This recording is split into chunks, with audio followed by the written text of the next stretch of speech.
Assalamualaikum warahmatullahi wabarakatuh. Alhamdulillahirabbil alamin. Allahumma shalli ala sayyidina Muhammad wa ala ali sayyidina Muhammad.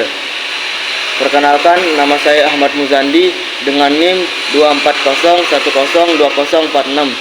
Saya dari kelas 3B Prodi Pendidikan Bahasa Arab, Fakultas Tarbiyah dan Keguruan, Universitas Islam Negeri Mataram. Pada kesempatan ini saya akan membahas tentang 10 jurnal yang berkaitan tentang judul buku di mata kuliah Akhlak Tasawuf yang diampu oleh Ustaz Syamsuddin Sirah MPD, yang buku yang berjudul tentang kajian falsafi dan praktis. Secara etimologis, tasawuf itu berasal dari kata suf yang berarti wal atau melambangkan sederhanaan hidup. Sedangkan akhlak itu berarti perangai atau budi pekerti yang baik. Dan jika digabung, akhlak tasawuf itu merupakan ilmu yang berupaya menyucikan jiwa,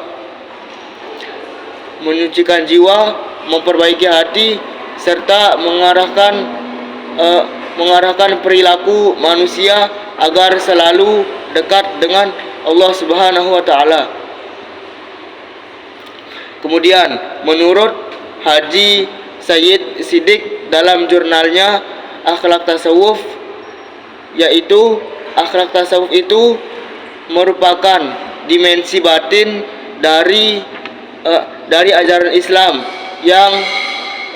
yang menumbuhkan kesadaran etis dan spiritual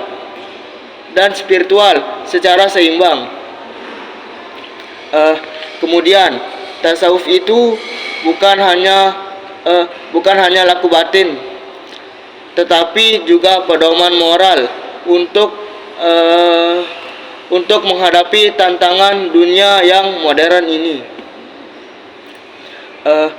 Kemudian sementara itu, Muhajir Illallah dalam artikelnya tentang konsep akhlak tasawuf dalam proses pendidikan Islam berbicara tentang menegaskan bahwa tasawuf itu memiliki dua sisi penting, yaitu falsafi dan praktis. Falsafi ini mengarah pada kajian teoritis dan pemikiran filosofis tentang hakikat dan Tuhan. Sedangkan praktis ini menekankan penerapan ajaran tersebut dalam perilaku nyata, seperti kejujuran, kesabaran, keikhlasan, dan kasih sayang. Kemudian pembahasan pertama yaitu kajian falsafi dalam akhlak tasawuf. Kajian falsafi dalam akhlak tasawuf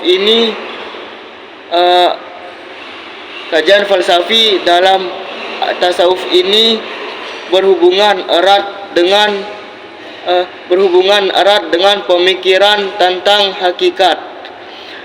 hakikat eksistensi manusia dan tujuan penciptaan. Kemudian menurut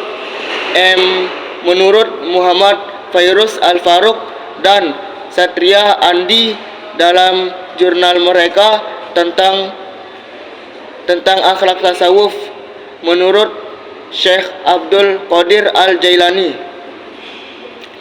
bahwasanya tasawuf itu adalah upaya untuk menyingkap tabir antara manusia dan Tuhannya melalui pembersihan hati dari sifat-sifat yang tercela. Dalam pandangan falsafi ini, manusia dianggap sebagai makhluk yang memiliki potensi ilahiyah, dan tugas moralnya adalah mengembalikan diri kepada sumber asalnya, yaitu Allah Subhanahu wa taala. Di dalam kajian falsafi, akhlak itu dipandang bukan hanya sekadar aturan sosial, tetapi jalan menuju kesempurnaan rohani. Al-Ghazali dalam karya besarnya Ihya Ulumuddin yang juga dibahas dalam jurnal Z Arifin tahun 2025 menjelaskan bahwa akhlak mulia itu adalah buah dari pengetahuan tentang hakikat Tuhan dan hakikat diri. Ketika seseorang memahami bahwa semua yang ada ini hanyalah manifestasi dari kehendak Allah Subhanahu wa taala, maka ia akan menumbuhkan sifat-sifat ketuhanan seperti kasih, keadilan, dan kebijaksanaan.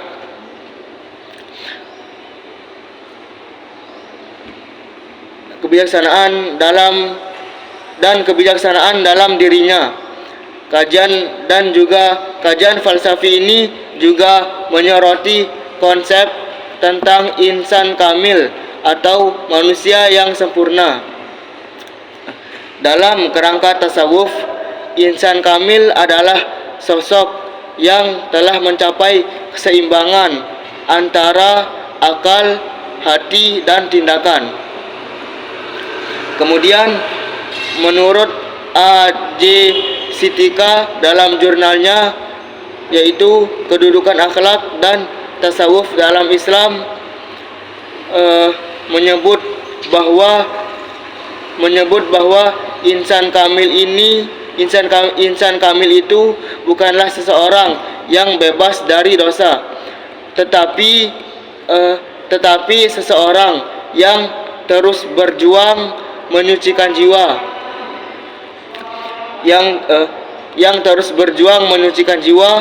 mengendalikan hawa nafsu, dan meneladani sifat-sifat Allah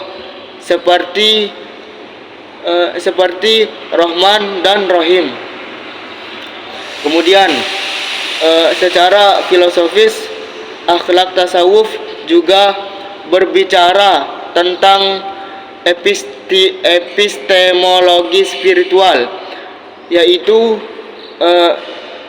bagaimana manusia memperoleh pengetahuan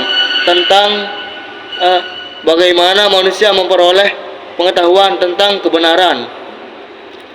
Dan juga dalam tasawuf, pengetahuan sejati itu tidak hanya didapat melalui rasio, tetapi juga melalui zauq atau pengalaman batin. Kemudian filsafat tasawuf itu memandang bahwa manusia itu harus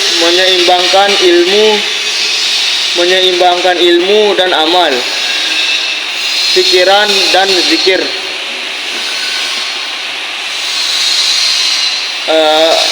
Jadinya pengetahuan yang diperoleh itu tidak kering secara spiritual, akan tetapi menumbuhkan akhlak yang mulia. Kemudian juga di sini kita dapat melihat bahwa kajian falsafi akhlak tasawuf itu mengajarkan manusia untuk memahami kehidupan secara lebih mendalam, bukan hanya bagaimana berbuat baik, tetapi mengapa kita harus berbuat baik, karena semua kebaikan itu sejatinya adalah refleksi dari cinta dan pengabdian kepada Allah Subhanahu wa taala. Kemudian yang kedua, kajian praktis dalam akhlak tasawuf. Selanjutnya saya akan beralih ke pembahasan kajian praktis dalam akhlak tasawuf. Kajian praktis dalam akhlak tasawuf ini berbicara tentang bagaimana nilai-nilai spiritual itu diterapkan dalam kehidupan, bagaimana nilai-nilai spiritual itu diterapkan dalam kehidupan nyata, seperti di pesantren, di keluarga, di sekolah, bahkan juga di dalam masyarakat yang luas. Kemudian penelitian menurut M.S. Hasan tahun 2024 yang berjudul Fostering a Moderate Attitude and Sufi-Based Pesantren Culture menunjukkan bahwa budaya pesantren yang berbasis pada nilai-nilai tasawuf itu mampu menumbuhkan sikap yang moderat, toleran, dan cinta damai di kalangan santri.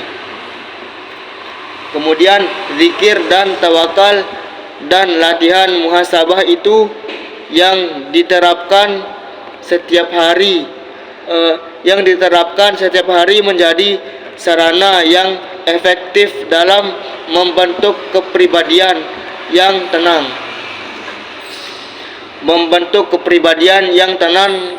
dan berimbang. Kemudian penelitian lain oleh Effendi dalam jurnal Ahsani Takwim juga memperkuat temuan ini. Ia meneliti penerapan ilmu tasawuf di pondok pesantren seperti di pondok pesantren Darul Hadis Huda Baringin dan menemukan bahwa latihan-latihan spiritual itu seperti muraqabah, salat malam, dan zikir jama'i yang membantu santri mengendalikan emosi dan menumbuhkan akhlak yang sabar, tawadhu, dan qanaah. Kemudian sementara itu penelitian di jurnal Asyariah dan jurnal pendidikan dan konseling menyoroti bahwa penerapan nilai-nilai tasawuf dalam bidang pendidikan yang formal, seperti guru yang memahami tasawuf itu akan berperan bukan hanya sebagai pengajar, tetapi juga sebagai murabbi, pembimbing spiritual dalam pembelajaran. Kemudian dalam pembelajaran, pendekatan tasawuf dapat diterapkan melalui penanaman nilai-nilai seperti keikhlasan, kesederhanaan, dan kasih sayang dalam proses belajar mengajar. Nilai-nilai tersebut terbukti mampu memperbaiki akhlak siswa yang seringkali tergerus oleh budaya materialistik dan hedonistik.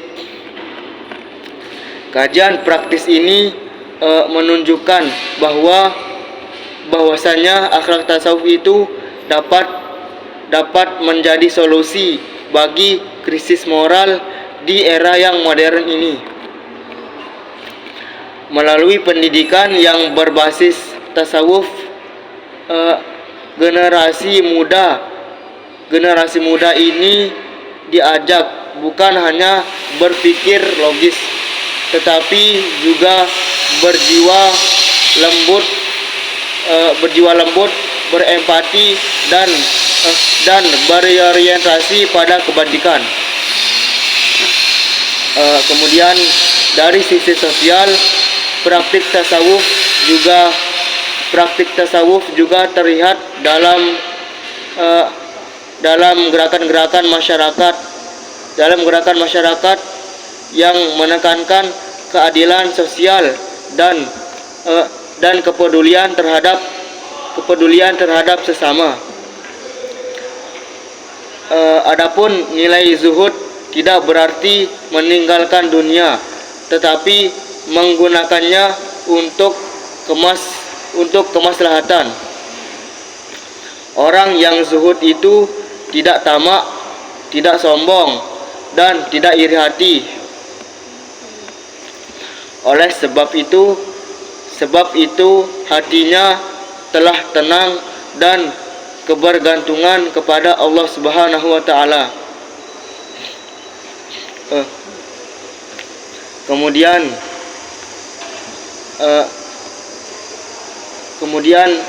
dari sini kita dapat melihat bahwa dimensi falsafi dan praktis dalam akhlak tasawuf itu saling melengkapi. Kajian falsafi itu memberikan kerangka pemikiran dan pemahaman yang mendalam tentang hakikat moralitas.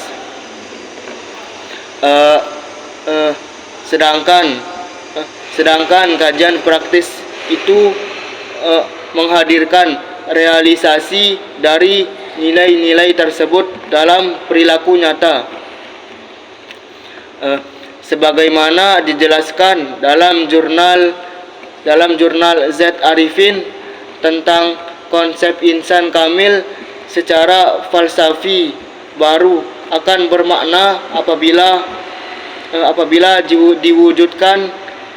diwujudkan dalam perilaku sosial seperti menolong sesama, berbuat adil dan menjaga kebersihan hati. Jadi tasawuf itu bukan hanya sekedar renungan batin, tetapi juga perjuangan etis untuk menebarkan rahmat di tengah masyarakat. Dengan kata lain, akhlak tasawuf itu mengajarkan keseimbangan antara kontemplasi dan aksi, antara zikir dan pikir, antara batin dan lahir. Kemudian inilah yang membedakannya dari moral sekuler, yaitu setiap amal kebaikan dalam tasawuf selalu berakar pada kesadaran spiritual dan rasa cinta kepada Allah Subhanahu wa taala.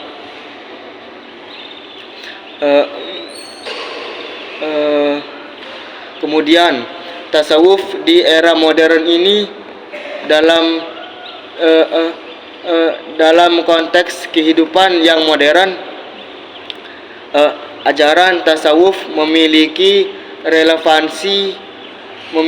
relevansi yang sangat tinggi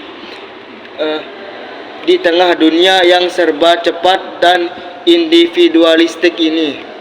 Kemudian manusia ini juga mudah kehilangan makna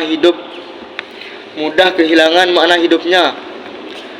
Akhlak tasawuf hadir sebagai penyeimbang. Ia mengajarkan tentang ketenangan hati, keikhlasan dalam bekerja, serta empati terhadap sesama. Sebagaimana hasil penelitian di berbagai hasil penelitian di berbagai jurnal tadi itu pendekatan falsafi membantu untuk memahami nilai-nilai universal seperti keadilan, kebijaksanaan, dan kasih sayang. Sedangkan pendekatan praktis menuntun kita untuk bagaimana menerapkannya dalam konteks sosial. Ketika dua aspek ini menyatu, lahirlah pribadi yang memiliki kesadaran spiritual yang tinggi, dan juga sekaligus menjadi tanggung jawab sosial yang kuat. Kemudian kesimpulannya dari jurnal yang berkaitan tentang judul buku Akhlak Tasawuf tentang kajian falsafi dan praktis itu adalah bahwasannya akhlak tasawuf itu adalah perpaduan antara filsafat moral Islam dan praktik sosial yang nyata. Kemudian kajian falsafi juga menjelaskan tentang dasar-dasar pemikiran tentang kesucian jiwa, hakikat kebaikan, dan tujuan hidup manusia. Kemudian sedangkan kajian praktis itu juga menunjukkan bagaimana nilai-nilai itu diwujudkan melalui pendidikan, pembiasaan, dan interaksi sosial.